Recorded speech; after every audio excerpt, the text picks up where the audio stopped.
All right, and we are live. Hello, everyone. Welcome back to the Gumtree of Liberty podcast, episode number 29. I'm your host, Stuart, and I'm joined today by my co-host, Centrist, who is still recovering from the election because of the the destruction of the destruction of the Lib Dems, who got no seats despite you thinking that they'd get several. I honestly thought I thought Limbrick was a walk-in. I'm still surprised he didn't get much of the vote in Melbourne. I'm surprised so many in Melbourne voted Liberals. Like, I know that the Liberals didn't do well, but I was still surprised so many voted that way when Limbrick seemed to be the only person who was standing up against Dan Andrews in the state stuff. So, but that was interesting. Maybe he'll go back and run in the state thing again. Well, Melbourne was a whitewash for the Labor Party.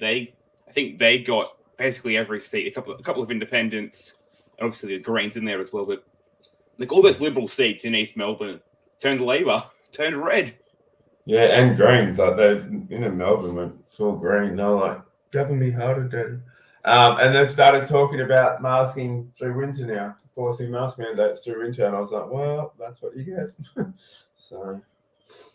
And also saying that flu will be worse. They're saying now there will have a flu outbreak because people suddenly aren't immune anymore. I wonder why that is.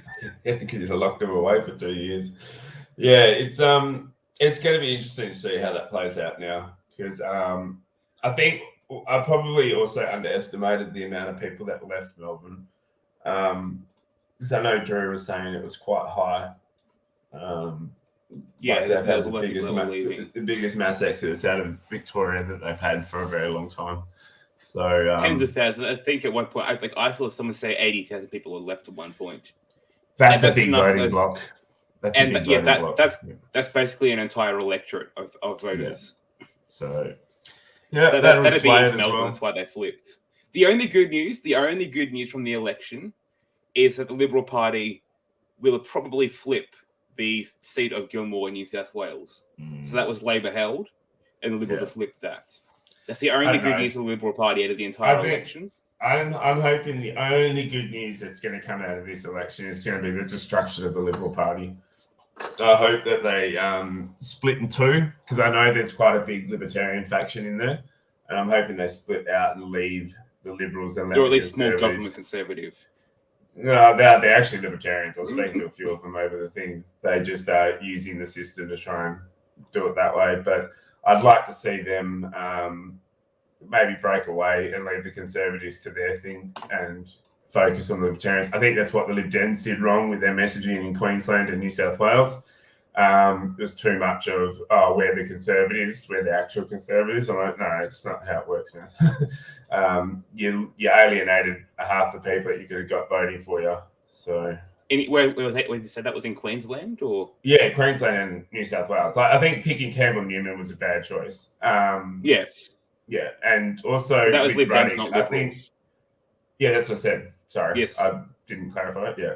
I think out there, that's what I'm saying, that the same reason why I think the Libertarians in the Liberals Party should leave is because the push for the conservatism isn't there. It's not, I don't think, I think what the election showed is that conservatism isn't what people are looking for. Libertarianism is, and you get that from the left and the right. But I don't think conservatism is dying off. And I think the only reason why it's still got life in it is because it keeps being put in with the libertarians at the moment, because they just happen to be on the receiving end of the authoritarianism coming from the left. So, well, as the skeptic that I am, the anarchist, Australia has always had two right-wing parties. We've always had, or the original three parties we had were free trade, protectionism, and Labor. And that's inverse to size. So protectionism, then Labor, then free trade. And then free trade became Liberals, and protectionists became Nationals, and that's stuck the way ever since. So we've always had that two right-wing parties versus one left-wing party. I think the Nationals can hold on. They didn't lose any seats. But the Liberal Party, they lost. So the Liberal Party itself, the Liberal Party proper had 44 seats. They're down to 28. So they're basically gone. Frydenberg's there. No, Frydenberg's gone. Scott Morrison's resigned. Dutton, I reckon Dutton probably win the leadership. But Dutton he's got it apparently. I don't know why you would put Dutton at the front of that. Experience, I guess. That's 10. It's a 10-year rebuild now. Labor for the next 10, 15 years. I think that was a bad choice. But we'll see what happens. Because even the people who would vote blue against Labor don't like Dutton.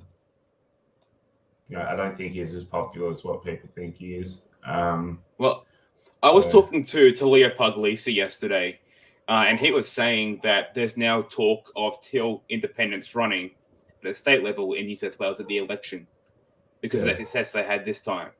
And so that'll mean more votes going from, and that'll mean more votes being taken from the Liberals in the state level to Teals. So again, they're being destroyed then. I reckon, either you have to merge Liberals and Nationals into one party proper, like Queensland has, or else Liberals have to splinter off. I reckon the best bet is Liberals splinter, half of it merging with the Nationals, the other half, the small Gilpin Conservatives, form their own party. But if you do that, then you're even more divided. And we know the right tends to be more divided than the left does.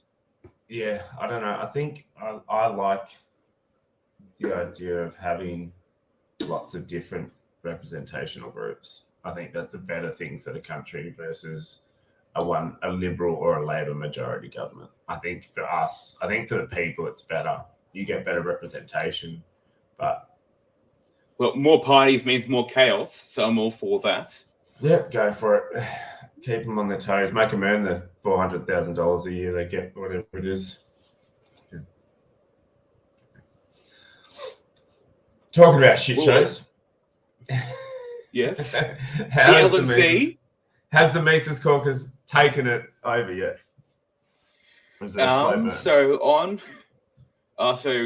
secretary, Carolyn Ann Harlos, has reclaimed this spot as secretary. She was voted off last year, and she's back. She's Mises. Got a Mises chair. We don't have the vice chair. Ken is going on as we speak right now. From what I saw, Josh Smith was leading. So there'll be Mises again. So you'll have basically domination. And already people, saying we need to split off and form our own party because they don't like it because Mises are conservative. It's fun. It's funny watching some of that stuff. Just I saw Josh. You guys aren't. Did you see Josh take a swipe at Sarwalk the other day? Yeah, he said he'd endorse me. So I think everyone does that. I know I do that. I think everyone does doing that. Those who don't know, there was a big when we had those all that fighting on Twitter. Yeah, it's quite funny. It's the fights from December, the homeless fight, and the if you give a girl 12 shots, is it rape if you then that was so taken out of context, that comment. Because I was expecting like something pretty bad from Dave on that, because he's a comedian. I was expecting him to be pushing the boundaries pretty bad with some stuff. And even then, like, I listened back to that comment. It wasn't even anywhere near what they were trying to represent it as. So yeah, it was Dave. Well, I think Dave. I like when they had that, like that was like 3 weeks of fighting in December. So I said, just shut up. You guys are all blocking each other. This isn't good for the Libertarian Party. And then in response, Nick Sarwalk says, "Shut up, Aussie." Or worse to that effect. He said, "You're antipodean interferer," and I'm like, okay, I'm now blocked. But he said, basically, he was saying, "You're an Australian, therefore you can't comment on libertarian politics in the US." Meanwhile, he's speaking about lockdowns in Australia. So people in glass houses shouldn't throw stones. Yeah, that's a bit like that. It'll be interesting to see how that party goes. I think the Mises Caucus will be good for them, because I think that there seems to be a unity within the Mises caucus that looks very strong. So it's a very tight knit unit. Even when they argue, it still seems pretty tight knit, which is probably good if you're going to try and run a campaign on something. You want to have as many people as possible in the same clicky group running, so it's a unit. But I hope that it doesn't just become like splintered, like you said, because after watching the what's his name, Patrick David's roundtable, the Larry Sharp, Spike Cohen, and Dave Smith discussion, that for me, that's what they should be leading with, that as their party motto. Those three guys should be the front of the party, because each one of them handled a different part of what they thought needed to be done. And all of them have said, oh, look, we don't really want to have to put our hand up to run for president, but if no one else is going to do it, we'll do it. But if you haven't seen it, go and watch it, because that's a really good display of what I think libertarianism could be, and actually be a force in American politics, with those three guys doing what they're doing. So. Yeah, or the question is, because you know how the US fractures in the Libertarian Party, if Mises gets in power, will they split? Yeah. Because they currently, before the LNC, they were united in the opposition to the existing system. Whitney, Bilyeu, Nick Sarwark, and the others. So they were united against them. Archie Flower.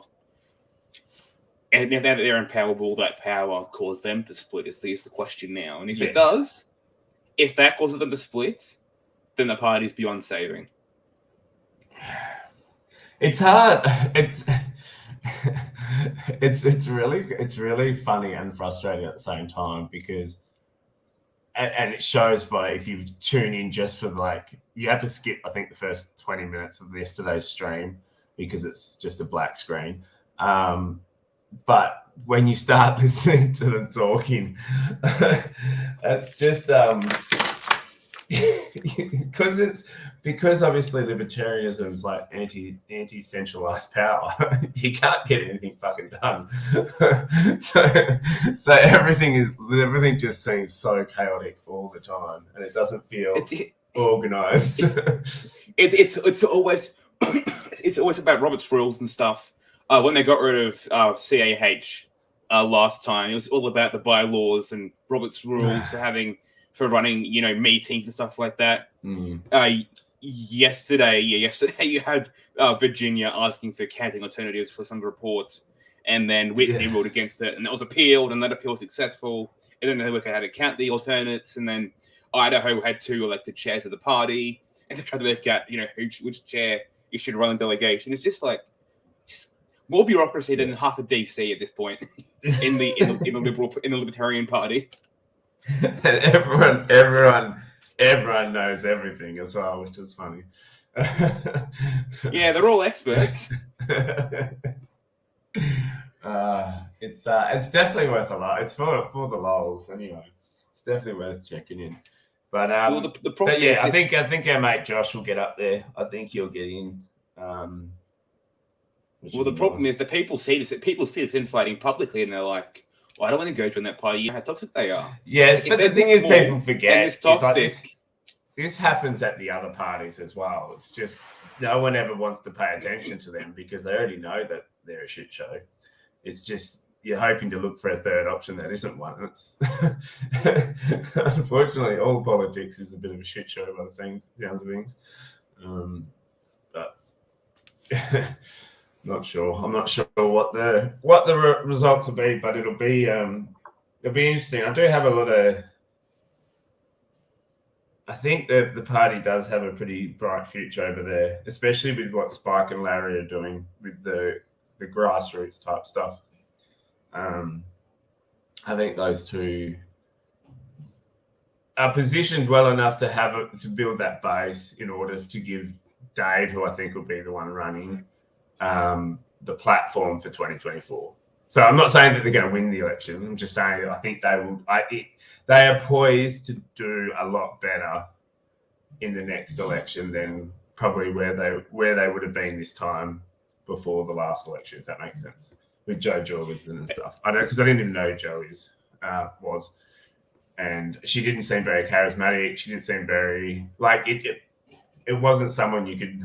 No offense, Joe. I know she's probably a lovely lady, but it just didn't have that feel of someone you could be prepared to throw your hat on in order to get him up over someone like a Trump and a thing. But Dave, on the other hand, I think has that charisma, has the ability to. He's a very smooth talker and he knows his stuff, especially when it comes to the anti-war stuff.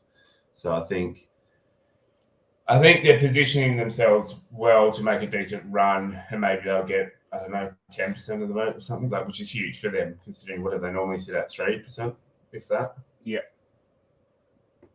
And for those So of you thinking that for those of you watching who are going to take centrists' election predictions seriously, remember that this guy called him winning Senate seats and they didn't, so I don't know how trustworthy he is on calling elections. All right, so that means they'll win it. Hey, winner, no. Yeah. All jokes aside, I think they have their yeah. potential now under Dave as opposed to Joe. Like 2016, when they had Gary Johnson, who was a public figure, governor of Arizona at one point. You know, if you've got public figures like that who are already established personalities, and now a comedian running, Dave Smith, I think that'll help you, because we've seen with Trump that being a public figure helps. Trump ran, then Dr. Oz ran for Senate in one of the states, I'm pretty sure. So, you know, being a public figure does help you to some extent. Yeah. And I think Reagan. What also you got to understand is for that run is if Dave does officially put his hat in the ring, then he's going to get support from Joe Rogan, support from a whole bunch of that podcasting arena, which is obviously a bubble in itself, but that's a lot of people that will then be hearing from the libertarians when it's not something that you got to do in the previous elections. Like I said, I know Joe went on Joe Rogan, didn't she? But did anyone even want to listen to it? Yeah. But with Dave gets massive numbers when he's on there and he's not running. So if he's going to run, then he'll get big numbers on Rogan's show. So I'm surprised that we've gone the last 10 minutes talking about libertarian politics in the US, and you have not once mentioned your favorite political candidate in the US. No, yeah, I know. I've left it. I'll leave it. I don't know what's going on with her, but I don't know. It's too hard to pick her at the moment. She might do a 180 and join the LP, but I doubt it. I don't think Tulsi. I think Tulsi is one of those people who I think believes in using the Democratic Party as a platform. I don't think she in the same way that Ron Paul and Rand Paul used the Republican Party to promote more liberty-based ideals. She'll be using the Democratic Party for the same purposes, I'm guessing, and that's me being optimistic about politicians. So, you know, I'm not known for that. Yeah, I don't know what she's doing, to be honest. I don't even know if she's going to join the Republicans. Like, because I don't think she will. I don't think she will. I don't think she will. Because she's not Republican. As much as people like every time someone goes against the Democrats, they're obviously a Republican. But I don't think she fits over there anyway. I don't know. She's an oddball. And apparently she didn't have anything to do. I'm not sure if she has anything to do with the WEF, because she still hasn't claimed that up yet. And people are saying that apparently the WEF used to just put people on their website regardless, like whether you visited or not. So I don't know what the go with that is. But she came out and condemned them the other day, I think. I didn't see that. I saw something. I'll see if I can find out. While you pull that up, we've got a comment in the chat from Super Pugcat, who says, we've had 30 years of national TV/ABC and green awareness in schools, so I have no doubt this is a decades-old wave. Plus, younger generations are left out of, just want change. And I think you're correct, because these are people who are voting right now are in their 20s, early 30s, millennial and Gen Z voters, who are turning out in force for the Greens. And I reckon if you give it 20 years, you'll have massive Green voter blocks. As these voters, who are currently voting in their 20s and 30s, but voting in their 40s and 50s, and the current people who are in the schooling system right now then go and vote for Greens as well. Like, I'm an outlier in terms of being right-wing. Like, I know more people who are, like, they're doing it at university, for example. It's all left dominated. You know, I had a lecturer at one point. He had to apologise for saying that Scott Morrison had a good point. I don't remember what the point was on, but he said Scott Morrison has a good point, and he had to apologise for it. It's like, this is the point that the system is that for education. Yeah, so I had a lecturer who literally, this is Social Sciences 1001, I'm pretty sure. Yeah, he was progressive lecturer who had to apologise for saying that was a good point from Scott Morrison. I don't remember what the point was. That was back in 2020. He doesn't have many good points, so if he gets one, you're going to give it to him. See, I don't like that. I don't like that because it means that you think that your side can never be wrong, and if you think that way, that's how you get to really bad outcomes. It's not a positive way to do it. I think what they're saying is right about the Greens as well, because I think they have upped the alarmism though, which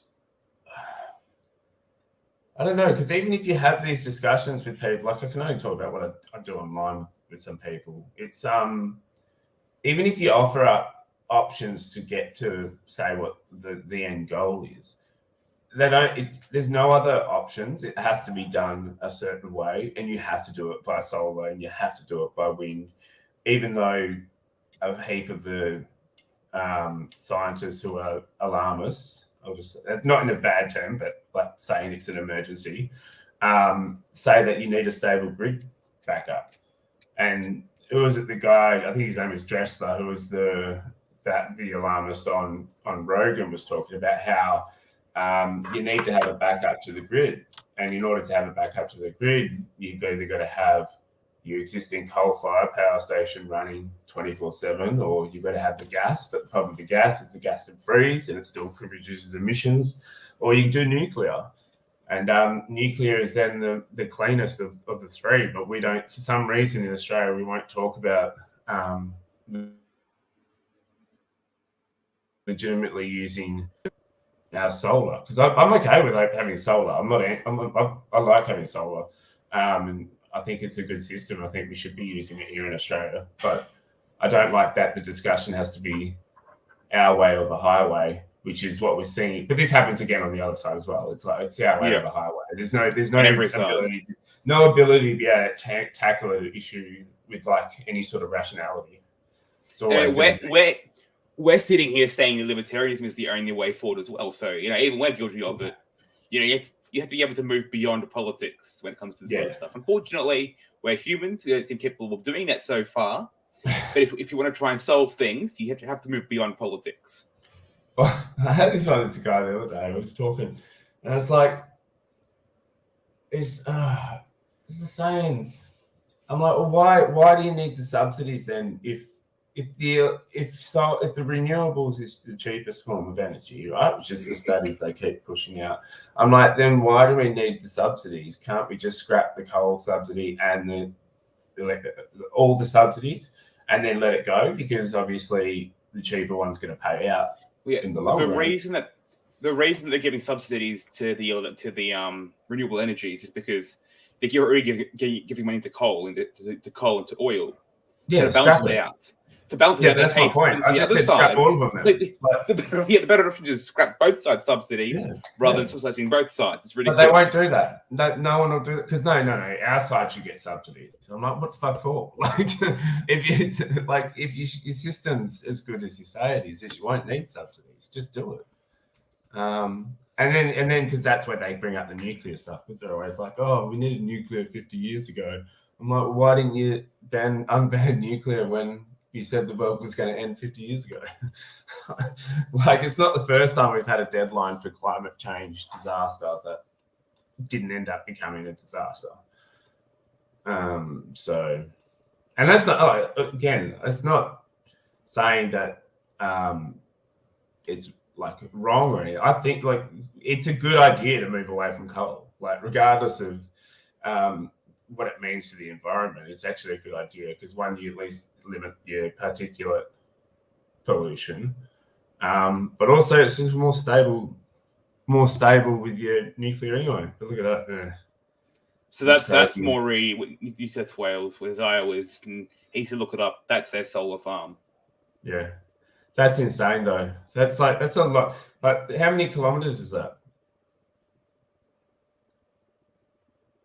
I want to say, I'll try and get, because it's kilometers, isn't it? That's not just meters. Yeah. That'd be kilometers for sure. That would be kilometers, yeah. That's huge, and that's what Elon was saying. That's the only downside of solar is that you can't make it more compact. Like it literally, there's a limitation with what size it can be. So you need bulk landmass in order to be able to produce enough energy to power things like cities and stuff. Which obviously the tech will get better, which will be cool. But he says it won't shrink. It's always going to require landmass in order to farm the sunlight, which means you're going to have a whole heap of those solar farms. It produces 70 megawatt. What's MWP? Yeah, megawatts. It's not megawatts. Is it megawatts? Oh, I don't know. It's too early in the morning on Sunday. I don't know. I think it's megawatts or something. It's something massive. So there's more developments in Australia that are going to be like up to twice as good, but they aren't built yet. Only Moree is operational. Yeah, so that's what Twiggy wants. There's one in Victoria that works as well, but it's a lot smaller. Or the ACT. That's what Twiggy wants to do in the middle of the outback, I think. Which I'm like, I could see how it's like it's a use of the space, but at the same time, like, are we worrying about what sort of ecological impact it's going to have on the? Yeah, like and so I was talking about it can work, but like we don't ever talk about like the environmental impact that solar farms having on the ecosystem around it either. Like you've just put a whole bunch of man-made structures in over the top of where things live. So look, we can do that in Australia because we've got the space for it, but other countries can't.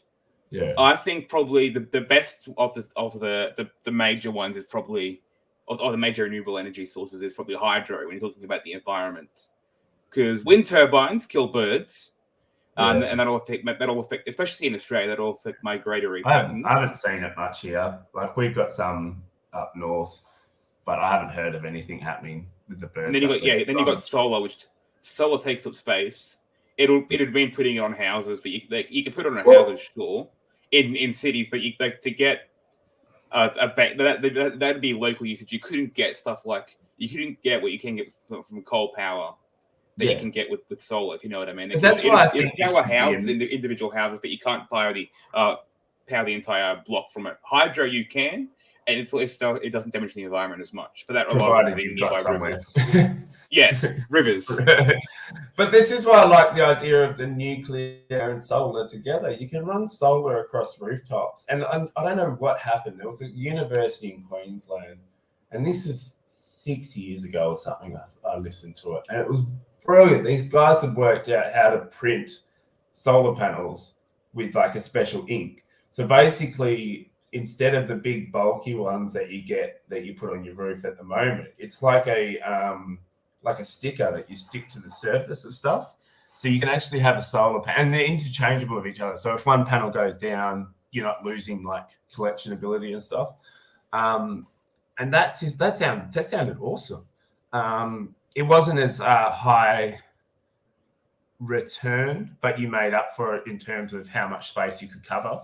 And you mix that with a nuclear plant, and you turn your houses into thing, use less nuclear, which is ideal because obviously you've still got to use some nuclear, some resources. And if you can minimize the amount of resources you use in order to gain the most amount of power, it just seems like those two together would be the ideal setup. I don't know. That's just what I've figured out from all the stuff that I've been learning. But especially the thorium reactors, because everyone's talking about thorium at the moment, and apparently it's a lot more stable, and it's basically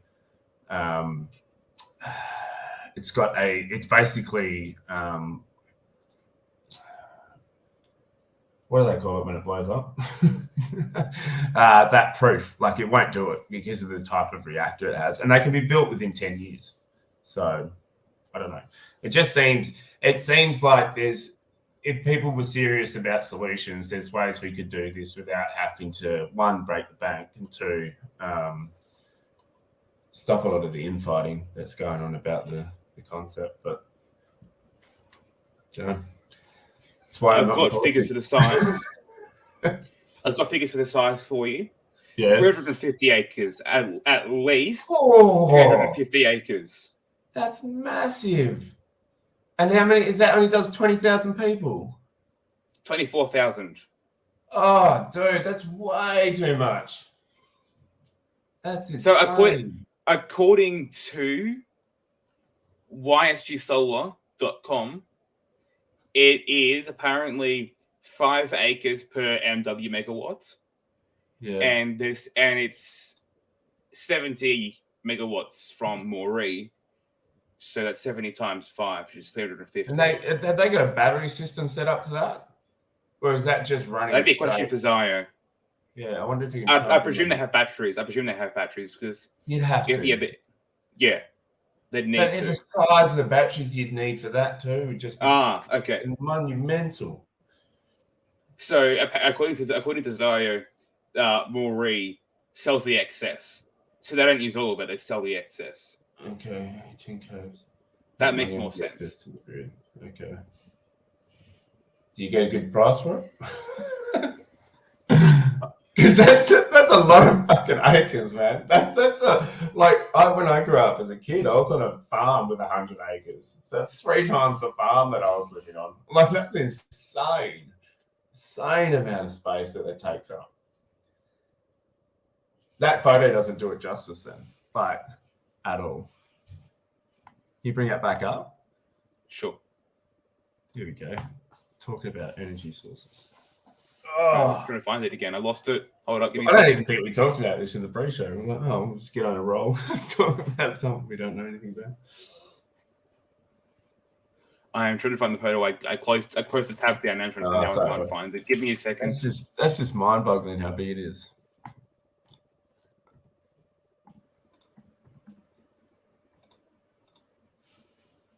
Here's the photo.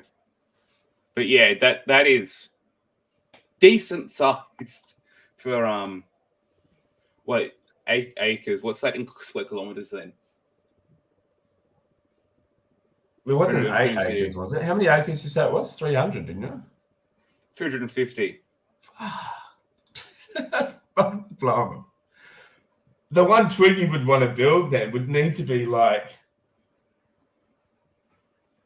oh my God, it'd be 1,000 acres or something. In the middle of the desert. You'd end up, the sun would catch the panels at the wrong angle and it'll reflect back and blow the sun up. There's that photo for you again. Australia would be like this bright beacon of light shining off the planet. Holy crap, that's massive.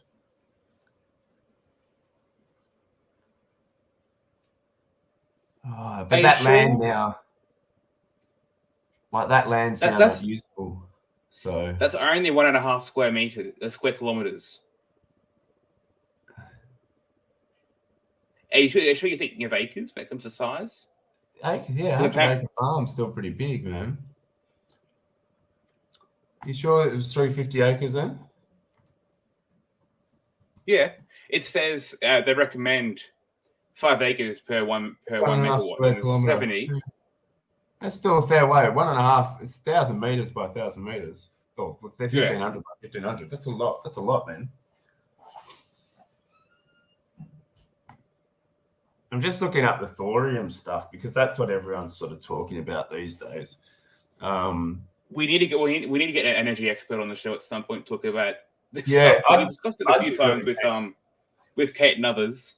We need to get someone on. If people listening know anyone, let us know. We'll try and get them on if they know about energy sources. especially renewables. I wouldn't mind doing what Joe did and trying to get someone who's like, I hate using the term alarmist, but it's the people who think the world's going to end by 2030 if we don't do something, and people who think that we should still be doing something, but it's not like an emergency.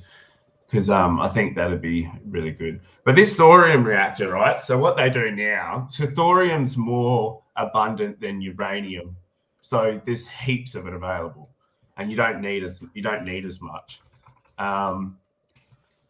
It's fertile rather than fissile, and can only be used as a fuel in conjunction with a fissile material such as recycled plutonium. Thorium fuels can breed fissile uranium-233 and be used in various kinds of reactors. And they use a molten salt reactor, which are well suited to thorium. And I believe that that sort of reactor means that it doesn't have meltdowns. That's what I was thinking of before. Like, doesn't have, like, it's pretty much meltdown proof. Because the reason why thorium didn't have as much, like, they've known about it, but because it didn't have the ability to be used as a weapon, it wasn't wasn't as like invested in during the times when they were trying to figure out nuclear power. So I think I might have found the actual sizing for Marie. It involves maths. I did law school for a reason, to avoid maths. So let me quickly do the maths for this. Yeah. They're saying that it used to be 200. It used to be 280 hectares. Yeah. And that's massive. Yeah. Because maths. Because a hectare's 100 acres. No, 1 hectare is 2.47 acres. I'm way off. I'm used to metric. Not. Yeah, I hate how they swap between the two as well. I know, but for any Americans listening, Imperial sucks. Use metric like the rest of the world. Even your drug dealers use metric. You know, so. But they don't though. Yeah, the drug dealers. They don't hear either, man. They don't hear either. Yeah. Ounces and quarters and all sorts of shit.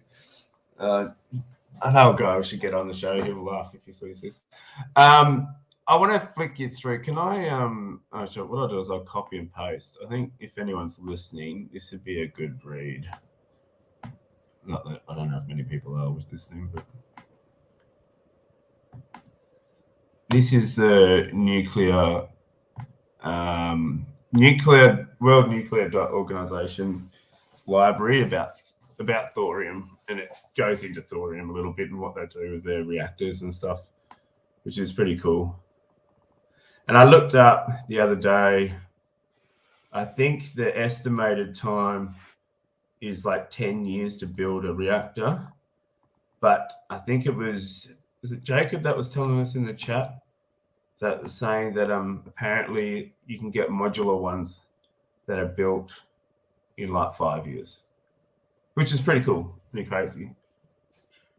Yes, get an expert. Super Pug Cat, we shall. I'll try and find someone I can get a hold of. Because here's the problem, is that there's imperial acres and metric acres. Yeah. That's why I'm confused. That's what screwed me up there. Is I'm thinking in the wrong acres. Yeah. Too young for this. Like I know my grandparents were farmers, but you know, what was their size? Like 3,500 acres. I want to say. I don't know. I told you it was big. Yeah, 350 acres is what I said it was. I said it's massive. If it's 350 acres, it's big, man. Like really big. Super Pug Cat has put in that someone has to do the capital cost versus return. Obviously, yep. That's why I don't like the idea of subsidies, because obviously different systems will work better in different scenarios. And if we just do that means people are going to get, if you get subsidies, you're just going to waste a lot of money on things. It happens now with the solar rebates as well. want solar, even if it costs more. That's what will happen, and it does happen already with people who put. There's guys who, if you get a good installer, will tell you whether you can or can't actually install your solar panels on your roof because it doesn't meet certain requirements. So you in order to qualify for your grants, you need to, like if you've got a big tree out the front, if the guy goes and installs it, which he can, and if they don't check it, then he or she will get away with it, but it's not doing what it's supposed to be doing. So here's the question. Sorry? The question is, what's the chance the Adam Bandt's crew to the nuclear energy costs fall drastically and living standards rise? The Greens won't go nuclear. You've got more chance of the Teal independents going nuclear, but even then they probably won't. Yeah, the Greens in Holland just went nuclear. They just went pro-nuclear in Holland. Yeah, so, they did that, but the difference is geography. Yeah, I know, but they don't have the room for solar.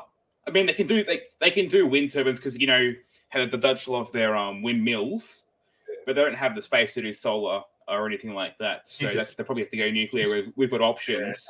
So the Greens are happy to use energy from solar, hydro, and wind because they don't have to resort to nuclear because of lack of space. So because we have that size, I think. Sorry?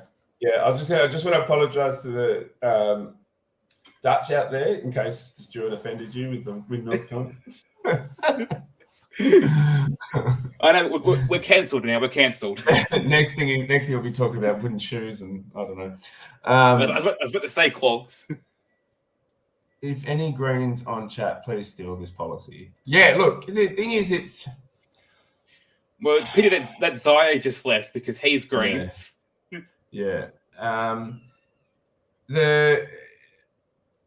It's this one way or the highway idea of solving the energy issues.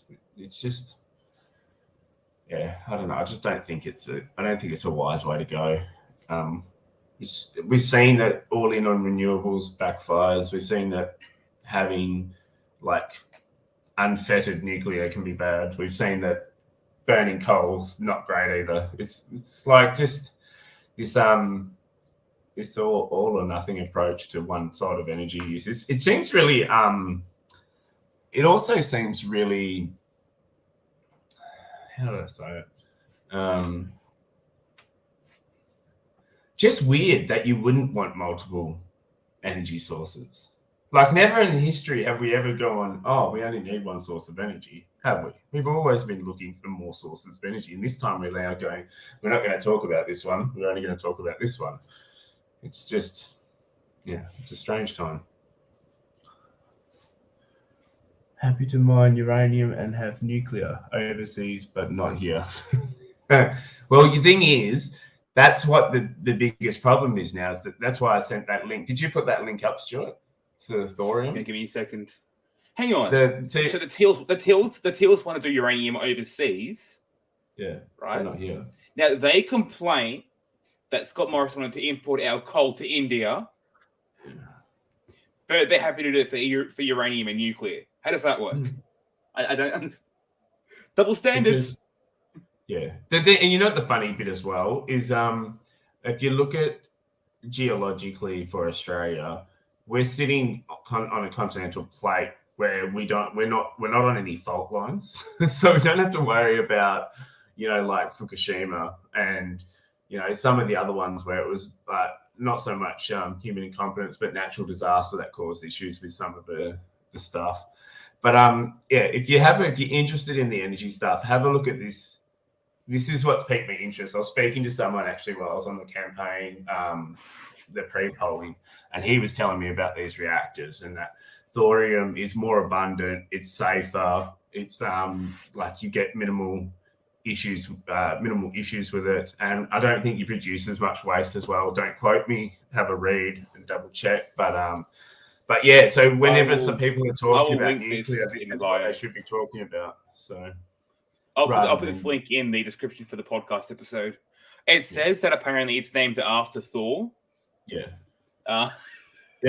Because energy source. So But I don't think it's usable for weapons. So that's why it's taken, like it was never invested in as much, because obviously when we were playing around with nuclear fission, everything was about how can we blow someone up with it, as opposed to how do we create the energy source. So, well, in a lot of countries, you get energy first as civil. You get your nuclear power plants, and then it's only a small step up to go into nuclear weapons. But this is where thorium comes in. Like, it's not even you don't even need to have it, because apparently it's no good for weapons. So, well, if that's true, that's good. If it's used for if it can be used in nuclear weapons, I'd rather not. I'm sure if you threw a couple of $1 billion at it, someone could work something out. But but at the moment, it's sitting as like the alternative to uranium, and a safer alternative. Which is, it's interesting. Anyway, I'll try and find an expert on thorium, or at least try and find someone who's more across it than we are, to go into it in a bit more detail, because it's really promising. So,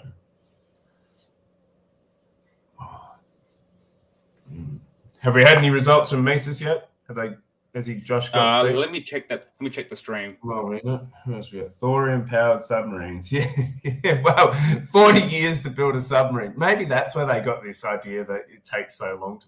Man, if that was my contract, I couldn't believe that.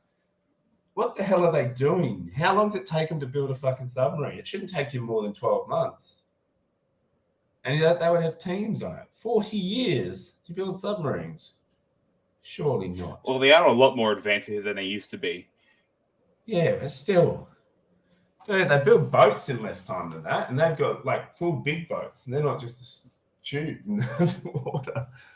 Yeah, but you're talking about building a single cruise ship compared to 8 submarines who have to go underwater with. How many submarines was it? Are you talking about the submarines that we ordered from the US? 8. Yeah. There's only 8 for 40 years. Hold up, the cost. I'm going to start getting into government contracting, man. That's ridiculous. I'll get the costing up. I did the costing at one point. 175 million, I think it was. If that isn't the biggest case for libertarianism, I don't know what is. 40 years to build 8 submarines. Fuck me. So the original deal was done by Turnbull. And it was with the French. But it was with the French, wasn't it? It was with the French to go through the French naval group. It's which is a government. The government control owns the majority of the shares in it. So it's basically government-run private company, because the government's the major shareholder. And that ended up being 90 million, I think. Yes. Sorry. 90 billion. My bad. 90 billion for the. It was originally 50 billion, and it ended up ballooning out to 90 billion. And then Scott Morrison Kansas, which cost 5 billion, and he's gone and bought ones from the US, which will be about 170 billion as a maximum with inflation, and could get even higher. What so it was 12 for 90, and it's now 8 for 170. So he's doubled the cost basically to get less submarines, or to get them from the US. Incompetent bankers. Why didn't they just? So instead of spending all that on that sort of deal, why don't you then go, like, if you want to spend government funds, you want to get something like that done, why don't you take that billion and go pick out the best engineers from overseas and bring them over here and build it in Australia? We've got built shipyards and stuff in Australia. Why don't you just steal the engineers and bring them over rather than giving the contract to another country?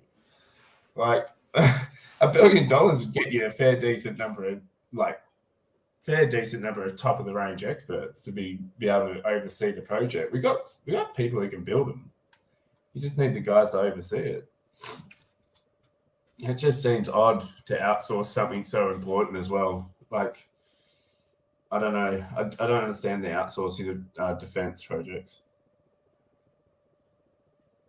Well, so the submarine, right, that we originally had was the Collins, which is Australian. I think it's Australian built. And then the US was upset that we weren't using their systems.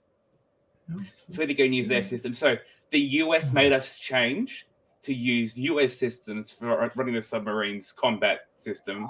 Bet you all the gauges in fucking. So that they made us use the US systems instead of what was the original plan. Now, guess so this construction was taking place at the turn of the last century. So guess what date the US made us change to their weapon system on? Oh, today. September 10th, 2001. Is that the day before 9/11? The US government made us use their weapon systems. The truth is, we'll be onto that one. Yeah, that's a conspiracy theory for you. I wish I was going nuts on that. The day before, so that we signed the agreement with the Pentagon on September 10th, 2001. The next day, 9/11 happens. That's some timing for you. What are you allowed to say on YouTube? Can I just I know. Are you allowed to joke about them or not? Like, because I don't know. I don't soon? pay attention to any of that rubbish, but I was just like, I've seen some guys talk about it. It's quite funny. Well, because the US were upset that we weren't using Lockheed. I think it was Lockheed Martin's systems, what a surprise! And we wouldn't use them. So now they made us use them for the Collins, and then we wanted to replace them with French submarines, and they made us use US submarines instead. Just like, stop buying US stuff, please. Yeah. So and now, on the money. And now, by the time we get them, it's not going to look anything. Yeah. And now we're doing a missile system in Australia, using Lockheed Martin and Raytheon to build missiles in Australia. And then that was this year. At least they hit their diversity quotas, so we'll have nice, pretty bombs. Well, I wrote an article on it. I'll pull it up and look at the cost things, because I did an article that was like, why are we buying all this US stuff? We're putting all our eggs in one basket. The way things are going with the rise of China. China's just signed a deal with Samoa. Well, you can't then buy Chinese stuff because they'll have like back doors into. I don't know. It's I don't know how we're gonna look. Do you reckon we're going to war? I can't pick it. Zelensky keeps flipping and flopping. Like one day it's like, I'm never gonna do a deal with Russia. Then the next day it's like, we need to do peace talks. Well, we with can't. Russia. It's just like, make your mind up. We can't. Under international law, we can't get involved unless they're attacked, and even then, we probably can't get involved because we're not NATO. Well, we're already involved. We gave them money. Yeah, but we can't officially go to war with Russia. Officially. Except if we get a mandate from the UN, we can. But that'll be hard because that has to come from the Security Council, which has Russia and China on it, so nothing will happen there. I don't know. Do you reckon it'll go though? Do you reckon it'll get worse? Some of the Americans are hell bent to get that going, by the sounds of it, especially in Congress. So even hearing how weird was this? Was it Kissinger the other day was like, all right, which is weird because he's a war hawk from way back. Yeah. But he was saying, look, they've got to start talking peace and this, otherwise Ukrainians are going to die. I was just like, what? Fucking Kissinger. Jesus. Well, it's Kissinger goes back to Nixon and Ford, I'm pretty sure. So he's been an advisor. Yeah, that's what David Smith was saying. It's the world's in a dark place because he's just talking peace. Okay, so on April 4th of this year, the Morrison government announced the Sovereign Guided Weapons and Explosive Ordnance Enterprise for, quote, self-reliance and resilience for Australia. And in the name of self-reliance, we bought stuff from Lockheed Martin and Raytheon. Yeah. Which is not self-reliance. And then to make things worse, on April 6th, so 2 days later, we announced a joint hypersonic missile program with the US and the UK. We're a bit late on that one, but why? Because Russia and China had them. Yeah. If we're there building these weapons alongside the US in Australia, then China sees us as more of an enemy. We're basically provoking China at this point. It's ridiculous. I don't know. I think we should be probably looking for some self-defense mechanisms. I don't think that's a bad idea. I don't like that I think we should just take all the money from the politicians to do it. Not tax any more people. Good point from Zio. 1/4 of my town has solar on their roofs, which they sell to the grid. Most of it do it for the 20% tax cut. Yeah, well, that's very reasonable. That's motivation for you. Well, less taxes. I used it on the I used subsidies and stuff to get my solar on. But that was because solar was too expensive. But now they're saying solar's cheap, so shouldn't need a subsidy. Yeah, you're back on the war stuff. Yeah, like I don't know. Yeah, I don't know. The subs aren't going to be useful by the time we get them. In 40, there might not even be Australia in 40 years' time. You know, but there might not be a welder by the end of the year if it goes the opposite of what Pug's saying and ends up like World War III and nukes start flying with hypersonic missiles. In the next surprised. I was surprised that the hypersonic missile stuff hadn't been already developed for us. Well, the US has it, but we don't. No, well, even the US apparently doesn't have it. There's no way to stop them. That's what the scary part about the Russian war was that the Russians apparently can strap a nuke to a hypersonic missile, and then it's you can't stop them because they can change directions in like no time. So it could be heading for Washington and then just go and head the other way. So that's what the scary part was. That's what I think that was what Horton was talking about. Things like this is why you shouldn't be poking them. Like if it goes to nukes, we're not going to win this. So yeah, just the whole military system we have right now is just so wrong. I mean, we're spending up to $42 billion on tanks and vehicles from the US, right? How many tanks? We spent 3.5. Like so, this is last year, 3.5 billion to purchase 127 tanks and armored infantry fighting vehicles from the US last year.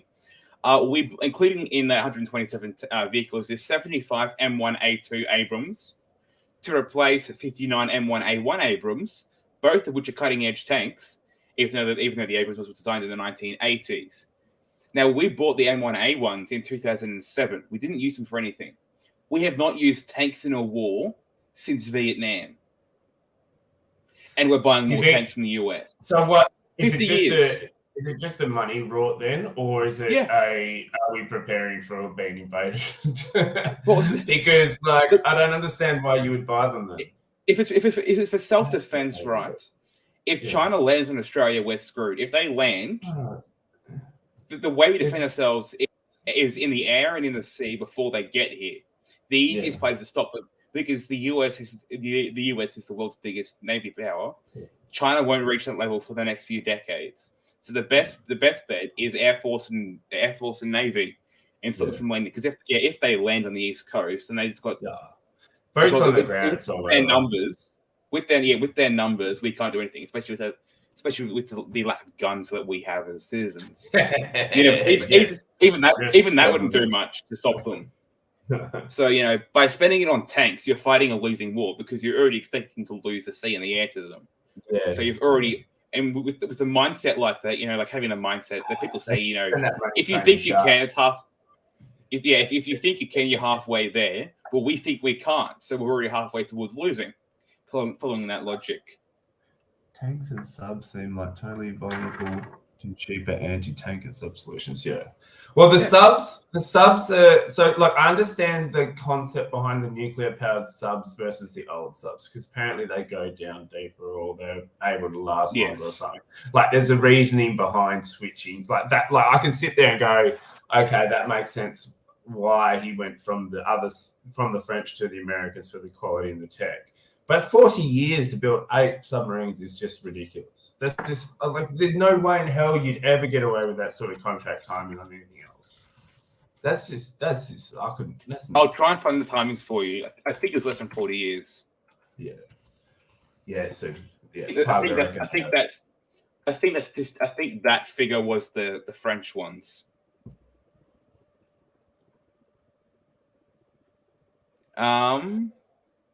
2035. So 15 years.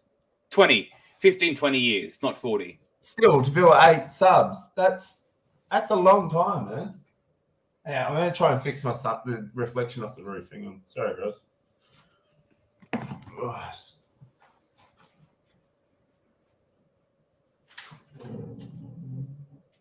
No. It'll take. I'll just put my head in the way. I think. Yeah, still 20 years is too long. So that the 40 years figure you've got is the lifespan of the nuclear power plants that are using for submarines. So the power plant will last for 40 years, apparently. But yeah, still 20 years is still way too long. You should be able to build one of them in a year, like one sub in a year. And then if you're doing it, if you know you're building 8, you should be able to get like at least one to finish every year. Surely. Too much solar. So we need to get on a energy expert, a naval warfare expert. Yeah. Well, not even an expert. That's ridiculous, though. If you're a contractor, like that's a dream. I bet you they go over too, though. Like that's a dream contract. Like, oh yeah, you got 20 years to build 8 subs. Oh, breeze. Too much solar. Yep. Yeah, it's reflecting off the roof on this one point. I actually do have a lot of solar. Okay. So the sun's, if I'm looking at the sun's, goes over from that side over. And I get a really good pickup on the solar. So according to a former submarine sonar chief petty officer, so senior non-com in the submarine corps in the US, that 15, 20 years isn't just building, that's designing, the conception, and everything else. So that's the entire process from drawing up the blueprints to commissioning the ship. And ships that are commissioned often commissioned a couple of years after they're launched. So that takes so long. I thought they already had the designs for it. That's why we switched. But no. So they're still in the designing stage. Okay, that makes a bit of a difference. I'll walk that back then. If you've still got design and engineering to go into it, then yeah, hopefully they can get it to work then. If they don't know it already works, it's a lot of money to throw down on something. But even the Collins submarines didn't take that long. Well, they are diesel electric rather than nuclear. Yeah. But the thing is, it's like you put that, if they haven't got the specs done, then you put that money down without, like, you don't know what you're buying. Well, that's the French thing. That's happened with the French. So it cost us $5 billion to withdraw because it wasn't. We didn't pay it all in one lump sum payment. You pay it as you go along. Yeah. So they'd already paid to get the blueprints done out. Yeah, but it's a lot of dollars for. It's a lot of dollars for you're buying something that you don't even know if it works then. Because they haven't designed it. There's nothing. You're just paying someone to come up with the design and then building it. Have they got nuclear powered subs already that we know about? There's who are those? China? No, anyone. Because the Americans have some. Yeah, anyone. Yeah, the US does. So why do we need our design differently to what the US are running? Can't we just use We're using theirs. We're going to use theirs. Yeah, but then my point is, then why are they doing blueprints? Because you already have because we're not buying a class they already have. There's only a class made for Australia. So they're tweaking it a little bit. Yes. So $5 billion to convert it to metric. That's all they're doing. Just flipping it to metric. According to Wikipedia, the 6 Collins class submarines took 13 years to build all of them. So 1990 to 2003. Jesus. But they were designed from South Australia. But they were designed from scratch. They were designed from scratch. Yeah, the planning started in the 1980s. Jesus Christ. Government. So we apparently we gave the tender to the 7 different companies to give us designs. Yeah. So 7 companies we were apparently given the chance to submit blueprints. Yeah. Of course, the problem is that the Collins class is way outdated. It was meant to retire 2 decades ago. Can we reuse it? Like recycle it? We should be recycling them, surely. Yeah, so from memory, so the Collins hasn't been scrapped yet. From memory, it was meant to be. Say when was it launched? 2003. Oh, Jesus. So it's 20. They're meant to have another, I want to say, 4 or 5 years left. From memory, from the Collins class, they're meant to have them 4 or 5, but then they had to extend it because it took them so long to get the French ones and then the US ones. So we're gonna have outdated submarines for the next. Rust holes in it and shit. We'll have a 10-year. We'll have a 10-year period of using outdated submarines. Cut silicon holes everywhere, trying to patch up the gaps. All right, what is Pugs asking? Okay, when do you think Albo gives the first cash grant to lower income earners? Happening in UK? Oh, I don't know, man. It's going to come. It's and the amount of pay, like, I don't know.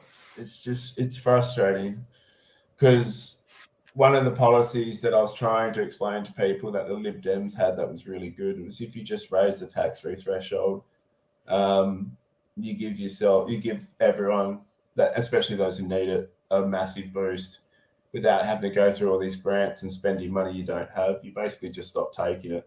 So it's all money that's been earned, but it's not then like going through the government system. There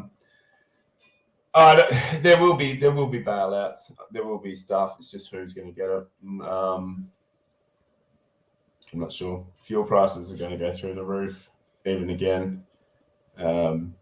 Electricity is about to go up. I don't know. I think we're just in for a tough time, mate. So I've learned. I've just read something new that I didn't know beforehand on Wikipedia. So when they created AUKUS in September last year, it was announced publicly, and that's how the countries found out. On the same day, we cancelled the contract for the submarines with the French on the same day, and they found out through the media. So the French found out that this is being ended. So we didn't tell France in advance. Yeah, I knew that. Yeah. Well, there's something that I didn't know that you did know. They didn't tell the French. That was one of the big things. That's it. That pisses me off. Grants. The problem is, right, Pug. So the problem with that, it's going to happen, right? But the problem we've got, and I had this argument with someone online, he couldn't just work out. You can't let him join him. Yeah, couldn't for the life of him figure out that if you are going to do things like give out cash grants or free uni, which is what we were discussing, the cost is going to go, the taxes have to go up, because in order for you to reach your budget, you need to be able to having the money coming in as much as the money going out, which is really basic. Most people know this, but some people could not figure out that if you start giving all this stuff, we can't hold a budget as it is. We're already $1 trillion in debt, so we can't even manage the money that they are taking, let alone the money. I've got bad news for you. Yeah, it's more like 1.5 trillion. Well, it's kind of my personal point. It's like the only way you pay that back is by taking more as a government. There's no other way to do it. Or you cut spending. You can cut spending, but people don't want things cut, because that means things like your health and your education, because they've wasted so much money on so much stuff that people are going to have to say, yeah. Or they print, but the printing is just going to cause more inflation anyway. So it's either taxes go up or they cut spending. If they keep printing, the economy is just going to crash and everyone's going to default, which is possible. Like, it looks like that's what they're trying in America. They think it's going to work there, but it's not. So your options are print more money, tax people more, or cut spending. And it's Labor. They won't cut spending. It's Labor. Yeah. But Liberals weren't doing it either. To be Liberals fair. The reason we're in this. They'd cut. They wouldn't cut by much. Yeah. And your national debt is 1.5 trillion. Before COVID, it was 963 billion. Yeah. So it's gone up by more than half what it was beforehand. Scored up by $500 billion in the space of 2 years. Oh, Zion. I need to move where Zion lives. That's based. Sorry, actually, maybe don't bring that one up. Apparently, the town didn't enforce vaccine mandates, which is brilliant because I'm struggling to find work over here at the moment. I might have found one finally, but it's can't even go work in the bottle shop. But apparently, the Telstra shop was burnt down because they tried to enforce the vaccines. That's okay, how did no one not hear about that? That's cool. So hypothetically, if that happened hypothetically speaking, in Minecraft, that's not happening here. I'd have to burn the whole city down in Minecraft, obviously. The debt GDP still has a long way compared to the US to go, so they will print. Yeah, they probably will print. Yeah. But the US, but the thing that you also got to remember, Pug, is that with the US being the petrodollar, is once that economy crashes, everyone else who is in on the American dollar goes as well. It's going to be instant. As soon as the American. What happens if they go environmental, all renewable energy? Then the petrodollar's gone. Yeah, but everything's worked out off the American dollar, right? So if the American dollar crashes, unless we switch to rubles and welcome our new Russian overlords, while we still trade off the American dollar, even if we get onto renewables and stuff, while we still trade off the American dollar, our economy is pivotal on what that American dollar's worth. Yeah, that's not what I'm saying. When I'm saying what happens when the Americans go to renewable energy, because they're not going to go back to the gold standard, because on the gold standard you can't print the money at the same rates. This is the digital. This is a digital thing coming. This is what. This is all about, that digital currency that's coming in. So at the end of the day, all this stuff is going to. That's why I think they're not worried about printing money, is because they're going to bring in the digital currency, which they've admitted to doing. Biden put out that he was he started a task force or whatever to start building a USA cryptocurrency, which Australia also has in the bag. We've also working on something very similar. That's what all this mandate passport system is all about. And like I said, you can always go on their website and look it up. The federal government haven't hid it from everyone.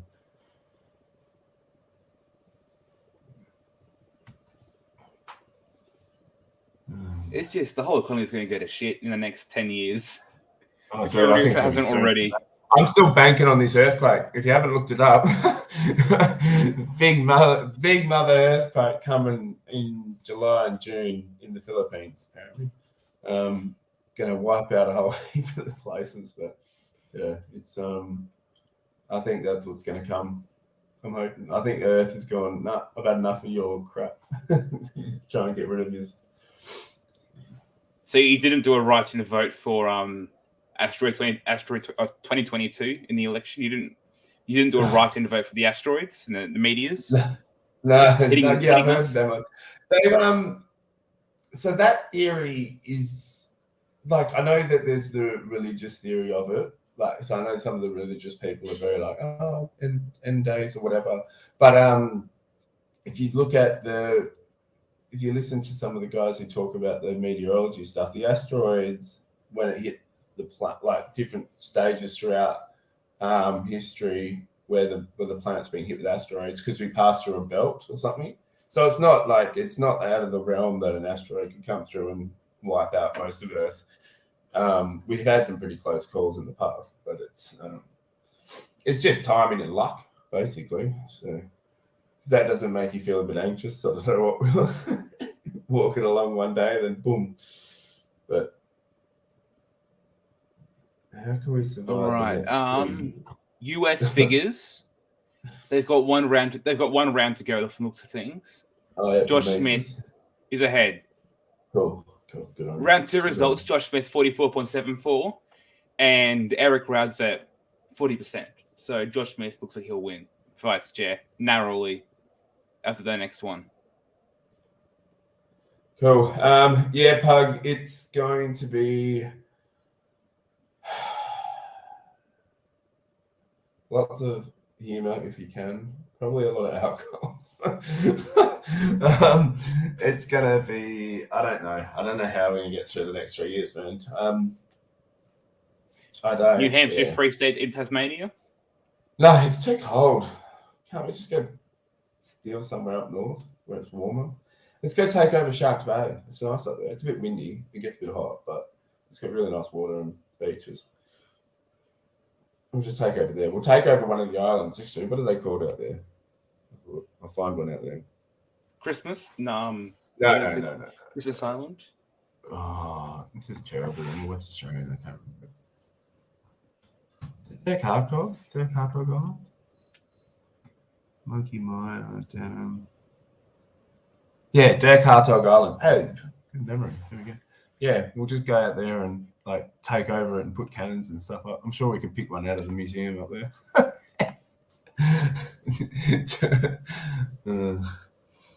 But it's nice out there. It's nice. Beautiful water. I went up there a couple of years ago doing some work. We went out for some fishing and I was on the boat and I was looking out and I could see some turtles swimming underneath, which is pretty cool. And the guy's like, "Oh yeah, that's like 3 meters deep water," and I could see the bottom. That's how clear it was. 3 meters. It was pretty insane. Is that beeping my end or your end? Hey? That beeping, is that my end or your end? Can't even hear it. My end, then, okay. Must be my end. But yeah. All right, you want to wrap it up? Yeah, I can do. Is there any other questions left before we go? Thanks, Pug, for joining in today. It's been good.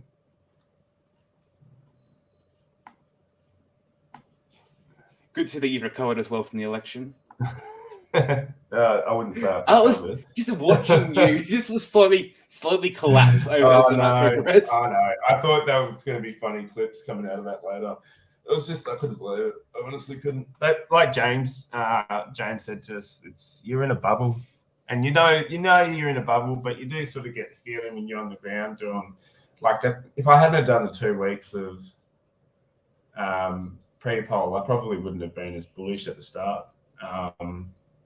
Because I got a different vibe on the ground. I got a lot of people saying we're sick of the Labor and Liberals, we're sick of this, we're sick of that. So it was just it was weird. But someone did a write-in vote for Dick Cheney for vice chair of the LP. I think I saw a write-in. He's the guy that shot at some point. He's the guy that shot. Yeah. And Kamala Harris is less popular than he is, and he shot someone. Yeah, so that tells you something. Harris is wrong. I'm surprised we didn't touch on Uvalde, to be honest. That's interesting. Do you want to? Do you want to touch on it? Do you want to talk about it? Yeah, it's looking sus, man. Something sus is going on with that shooting. It's just. Some things my mate was telling me, apparently the system he had was like a $3,000 custom setup. And I'm like, how does a guy on a part-time minimum wage job save enough money to buy a 3.5? Like that's a big rig to be running around with. And then apparently he was on a watch list and they knew he was going to the school and they didn't stop him going into schools. There's just a lot of things that don't, it's not saying that it didn't happen because that's ridiculous because obviously it happened. But like, why did it happen? I think, which is what it's easy to just say, oh, it's because there's so many guns. But even if you had gun control, the weapon that he had was like, it still wasn't even something that he could, like, it's not something you can just get your hands on. Like it's still a fucking mean piece of unit, especially if it was custom fit out, like it's been reported on. So. I don't know. There's just going to be a lot of info come out. And now every time I hear something like this, I'm always like, feds.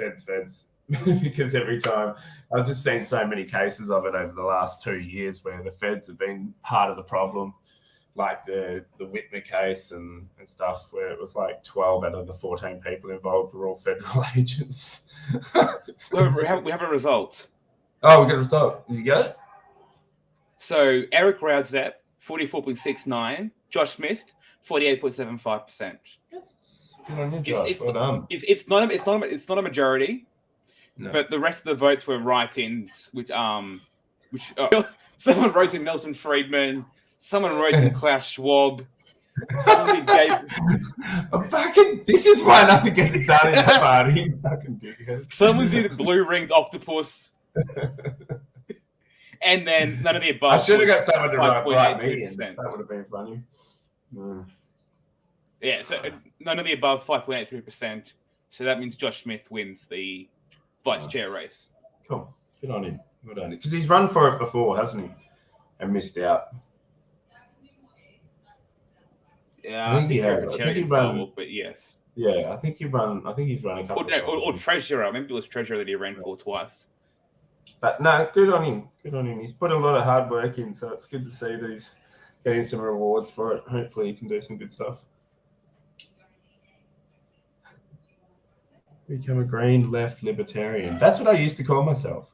That's what I was back in the day. I used to vote Greens back when they were based and not these authoritarian wankers. Now it's all about you must do what we say. But, it used to be cool. You should smoke weed and just chill out.